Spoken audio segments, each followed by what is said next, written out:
तर as a audience मी तुम्हाला सांगते, मी सुरुवातीला घाबरायचे पुढे जाऊन बसायला. म्हटलं काय माहिती आहे काय रोस्ट करतील, आणि हा रोस्टिंग हा शब्द हा खूप हल्ली त्याला खूप मान्यता मिळाली आहे की रोस्टिंग इज गुड.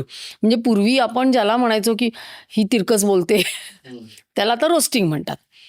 तर मी तर आधी म्हणायचे नको बाबा ते पहिला दुसरा हे, कारण त्यांना तिथूनच कॉन्टेंट मिळतो ना. पण आता मला आवडतं, कारण मला actually from the other side I am speaking, मला कळतं की हा माणूस किती क्विक विट करतोय. तर ते थोडंसं सांगा ना, की ते कसं काय तुम्ही ते रसायन जमवता? राईट. सो आता रोस्टिंगचं पण दुसरं काय झालं ना, की कॉमेडीमध्ये एक अनरिटन रूल आहे where it is okay to punch up but not punch down. So if you are in the audience and you say you are a doctor, तर एक क्लिअर हे ना, आज एक सोशल एक आपण एक स्ट्रक्चर जर बघितलं तर सर्वात आपण म्हणतो ना देवानंतरचा पहिला मान डॉक्टरचा असतो. त्याच्यामुळे डॉक्टर हे आपल्या खूप वरती आहेत, कारण तुम्ही जन्माला आल्यापासून तुम्ही मेल्यावर डेथ सर्टिफिकेटपर्यंत तुम्हाला डॉक्टर लागतो, त्याच्याशिवाय काही हे नाही आहे, बरोबर आहे.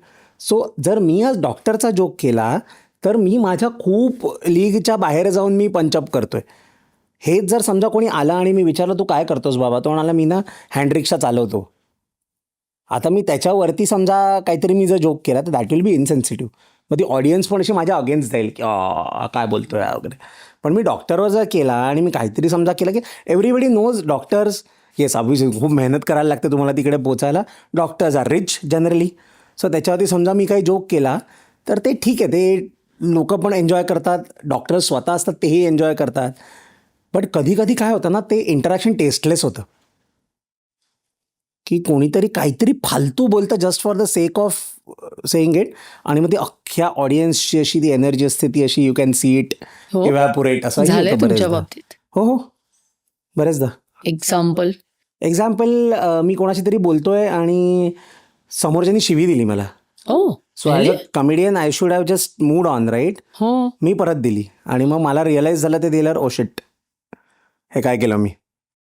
बट इट वॉज म्हणजे असं ती खूप आतून आली, चिडल्यामुळे आली? आणि ते झालं म्हणजे in the heat of the movement हे झालं, आणि इट वॉज ओपन माईक, नाही हिंदी ओपन माईक होता. पण मग तेव्हा एक रिअलाईज झालं की बाबा ठीक आहे, त्याच्यासाठी हे नवीन आहे, तू हे रोज करतोस ना, so it's okay for him to lose composure because he doesn't know how to react, you know. त्यांनी का दिली शिवी?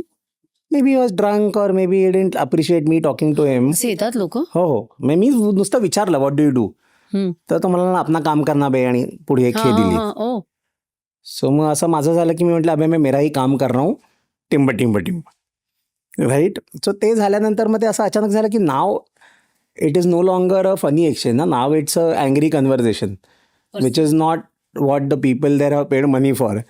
सो ते थोडंसं होतं. मग त्याच्यानंतर मग असं झालं की ठीक आहे, समोरचं हे करतं, if you can't think of something funny just let it go. पण हल्ली ना मी रिव्हर्स रोस्टिंग म्हणजे बघते मी, म्हणजे हा एक नवीन मला Yeah. ट्रेंड आहे का, की त्या कमेडियनला सुद्धा रोस्ट करतात? या Audience. अरे मजा येते तेव्हा. I love it when the audience comes please prepared. Tell me some example. So आत्ता शोचं सोडा, आता वेगळं एक हे सांगतो. आम्ही आत्ता 4-5 दिवसापूर्वी मोहम्मद अली रोडला गेलो होतो, का रमजान सुरू आहे आणि तिकडे एक मित्र आहे जो आम्हाला जो एक्सपर्ट आहे तिकडचा, सो तो घेऊन गेला. आणि तिकडे एक फेमस रेस्टॉरंट आहे जिकडची ती निहारी वगैरे खूप चांगली असते. तर आम्ही 7 लोक जाणार होतो आणि त्यातले आम्ही 4घंच तिकडे पोचलो होतो. सो आम्ही म्हटलं बाहेर गरम खूप होतं आहे, आतमध्ये जाऊन बसूया AC मध्ये. तर आम्ही गेलो, तो म्हणा कितने लोग का टेबल चाहिए, म्हटलं 7 लोग का चाहिए. तो म्हणाला किधर है 7 लोग, म्हटले नाही अभी 4 लोग है, 3 आना बाकी है. तर मी म्हटलं, तर तो म्हणाला की नाही पुरे 7 लोग आएंगे तभी मैं आपको अलाउ करेंगा, हाजिर वो वजीर, असं तो म्हणाला. तर आमच्या बरोबर एक कमेडियन आहे, तो बुटका आहे थोडासा. अरे म्हटलं ये प्यादा लेके आए हो ना, ये बन जाएगा वजीर थोडे टाइम में. तर तो झाड होता माणूस, म्हणा ऐसे कैसे बनेगा, इधर हाथी खडा आहे ना. So he also came up with something really funny, right. So मजा आली आणि तो एक असा मुवमेंट झाला तिकडे त्यावेळेला असा. सो आय थिंक कधी कधी अशी ऑडियन्स येतं आणि मग ऑडियन्स काय, आता फॉर एक्झाम्पल मी एक माझा बिट करतो ज्याच्यात I talk about a stool test, right. So मग त्याच्यात असं झालं की शो संपला आणि देन आय सेड की ठीक आहे, कोणाला फोटोज घ्यायचे असतील तर स्टूल म्हणजे? Stool test, stool test. अच्छा अच्छा, हां. The bit that with which I end my show with, right. आणि हे सगळं झालं. मी म्हटलं I will just be back in 2 minutes. So तुम्ही फोटो काढायचे तर you can just form a line from this side. मी जातो, ऑडियन्स म्हणून कोणती ओरडला, सॅम्पल द्यायला चाललाय का म्हणून, हो. राईट. सो आता ते एक हे झालं ना, की आता माझ्या शोमध्ये समजा जर आता मला असं करायचं असेल ना, तर मी लोकांना सांगतो की तुम्ही प्लीज इकडे लाईन लावा, मी पटकन 2 मिनिटात सॅम्पल देऊन येतो. आता त्याच्यावर हसतात लोक.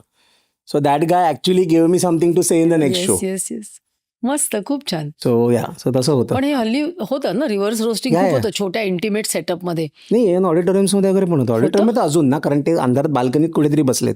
आणि असं झालंय तुमच्या बाबतीत? पण कारण रोस्ट पूर्वी में कसं तो टोमॅटो फेकायचे नाही वगैरे नाही असं. रोस्ट में प्रेमळ रोस्ट असतं. So माझं ऑडियन्स, कारण if you been to my show right, सगळे सुशिक्षित लोक असतात, चांगली लोक असतात. आणि एज त्याच्यामुळे ग्रुप काय असतो? Average age is 35 plus. Hmm. त्यांच्याकडे पैसे असतात. म्हणजे काय तुमचा शो एक्सपेन्सिव्ह आहे का? हां, मी असं ते ₹99 199चे वगैरे ठेवत नाही ना, कारण स्टुडंट्स वगैरे येत नाहीत माझ्या शोला फार. पण मला वाटतं म्हणजे मी स्वतः ना जेव्हा जाते ना तेव्हा मी म्हणते हा 99 म्हणजे हा नवशी क्या नौखा असणार. हां, एक्झॅक्टली. मग नको बाबा. मग हा म्हणजे आम्ही ना म्हणजे ॲज अ ऑडियन्स ह्याचं 500 ह्याचं 700 म्हणजे हा काहीतरी खरंच मोठा दिसतोय. नाही, आणि more than that I think the content that I put out that also attracts people more of my age. हा म्हणजे तुमचे ते पिठाची गिरणी आणि ते सगळे हां, रेफरन्सेस. ते सगळे रेफरन्सेस आपल्या जनरेशनला रिलेटेबल आहेत. हो पण त्यांना नाही समजत ना ही कुठली गिरणी. त्यांना ते आटा आणायची सवय ना घरामध्ये. May be that is the reason. पण आताचं नाही, पण ते कसं आहे, ते माझं अजून ऑनलाईन गेलं नाहीये ना. नाही का? So people haven't seen those jokes ना. बट आधी पण जे मी टाकलंय की आता लहान असताना बाबा मारायचे, हे आपल्या जनरेशनपर्यंतच होतं ना. ते आपल्या पुढच्या जनरेशन मे बी ते थांबलं आपल्या नंतर 10 वर्षांनंतर, की आमच्या जनरेशन नंतर असं हे हल्ली कोण मारतं मुलांना. सो ते तिथपर्यंत रिलेटेबल आहे. त्याच्या खालच्या मुलांना नाही, आमच्या आईने नाही मारला मला कधी. सो ते आहे, आणि मला वाटतं I am happy with that demographic for he now. Clip शेवटपर्यंत बघितल्याबद्दल खूप खूप धन्यवाद. संपूर्ण एपिसोड बघ